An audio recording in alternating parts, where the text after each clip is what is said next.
Now, obviously, the big question is how you replace 11, and the answer is you don't. How do you carry on with that kind of impact gone?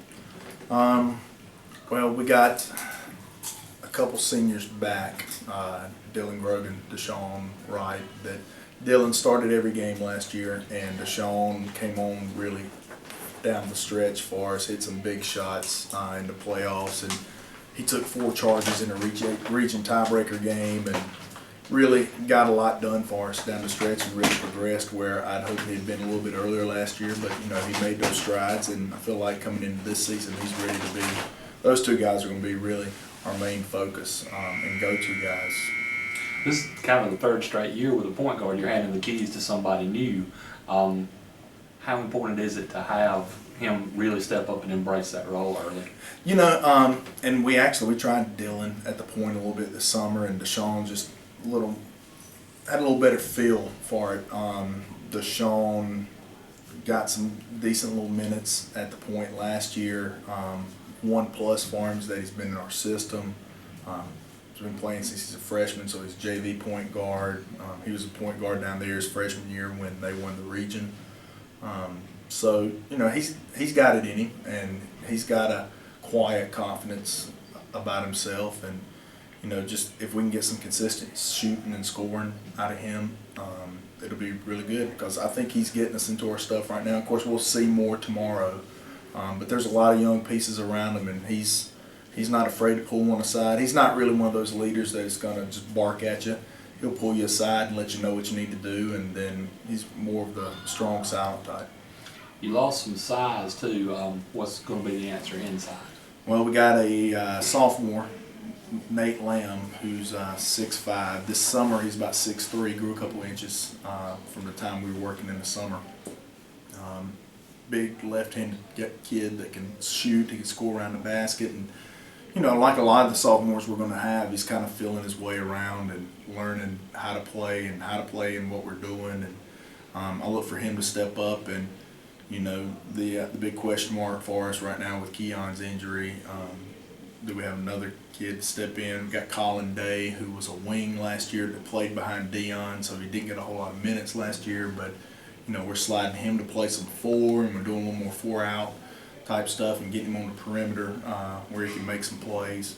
So, and Colin's 6'3", so we have some decent size, but the post is, we're going to be smaller inside, minus, taking away, we got those first 2 guys 6'5", 6'3", and then behind them we're like 5'11" and 5'10". So we're going to have to make up for it just playing hard rather than just having size and talent. Going to be less of a half-court look, more running it up and down? No.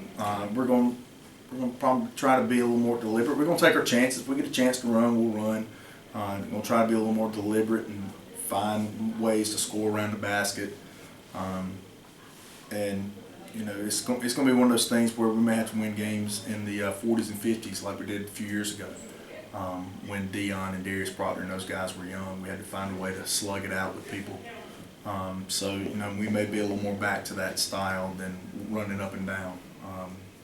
As you mentioned earlier, you don't have that number 11 that's able to get it and go and score at will. So Cam and Elijah were locked down last year defensively too. How are you going to replace the intensity on that end? Well, and not only that, but we had Hunter and Keon, Hunter at 6'6" and Keon at 6'3", and then you came back in with Elijah at 6'3" and Cam at 6'2", so you had that size in the post. I think we're going to miss that size on the back end of our post guys, on our subs. We got guys that really play hard. It's going to be more one of those things where we're going to do a better job boxing out rather than just going to get the ball. Have guys willing to step in, take charges. Those 2 set an example as far as taking charges. I think in the area behind Andrew Mitchell at Landrum, those 2 guys were right up there among the leaders taking charges. So, we're going to have to find a way to fill those voids.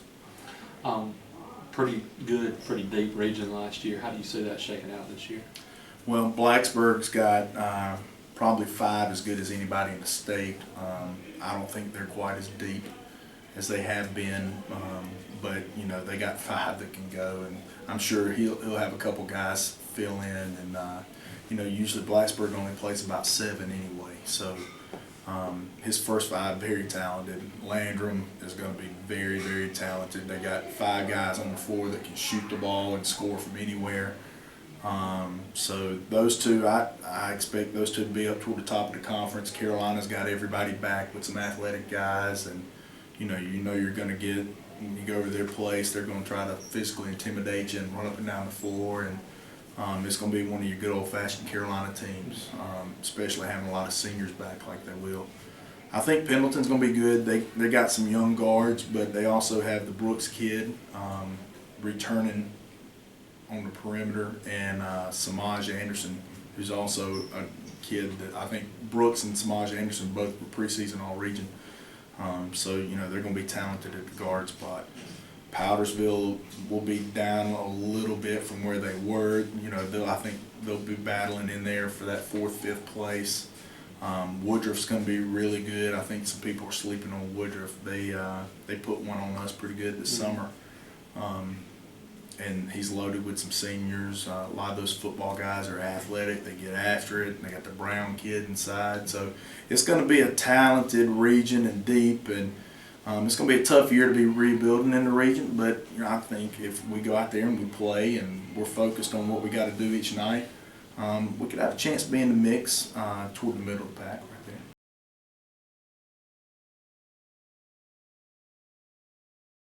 there. Obviously, great run to end the season last year, got in the playoffs. Yes, sir. How do you build on that this year? Right now I've got 12 girls that want to work hard and want to be here every day, and they want to become better ball players. So in the long run, if they have the right attitude, I think it helps. It goes a long way. I know you lost a few to graduation. Who's going to be your leaders this year? J.C. Price will be my starting point guard. She's a senior this year. And also I have Morgan Hollifield. She was a starter from last year as a shooting guard. And then I've got 2 juniors in Jayla Gisson and Miracle Scott. That should do well this year. The region was a good one, obviously. Yeah. Anytime you've got Pendleton in the region, that's a Yes, good sir. region Yes, for sir. girls basketball. Yeah. Woodruff's getting better. Yes. I know that a couple of the other Greenville area teams are doing well, and Blacksburg was really good Yes, last year. they were. How do you see yourself fitting in the mix this time? I think we'll be competitive. I think Pendleton will still be stacked like they have been in the past because they didn't lose a lot. But I think we'll be competitive with Woodruff. I think we'll do okay with Landrum and Blacksburg. I just think we'll work hard enough to do what we need to do to be there. What are you going to like to do? You going to try to get up and down the floor, press some, run some? Yeah, we like to press, and we're going to try to run and gut it. I don't really have a pure post this year. Probably be running like a 4-guard out just to see how we do with that. I'll